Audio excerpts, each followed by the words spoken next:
In news from Afghanistan, the foreign ministers of G7 countries have called on Afghanistan's Taliban rulers to urgently reverse a ban on women working in the war-ravaged country's aid sector. In a joint statement, they said that they were gravely concerned over the Taliban's reckless and dangerous order that puts at risk millions of Afghans who depend on humanitarian assistance for their survival. The foreign ministers of Group of Seven, the G7 grouping of developed countries, and several other Western democracies on Thursday called on Afghanistan's Taliban rulers to urgently reverse a ban on women working in the war-wrecked country's aid sector.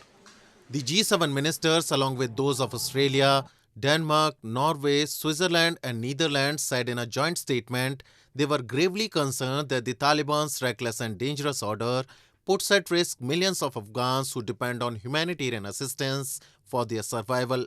The statement added that unless women participate in aid delivery in Afghanistan, NGOs will be unable to reach the country's most vulnerable people to provide food, medicine, winterization, and services they need to live. Meanwhile, a senior UN official said on Thursday that UN Aid Chief Martin Griffiths will visit Afghanistan in the coming weeks and seek to meet the highest possible Taliban officials over the ban on women, who make up roughly 30% of aid workers. Ramiz Alakbarov, UN aid coordinator in Afghanistan, said humanitarian needs of the Afghan people are absolutely enormous and it's important to continue to stay and deliver.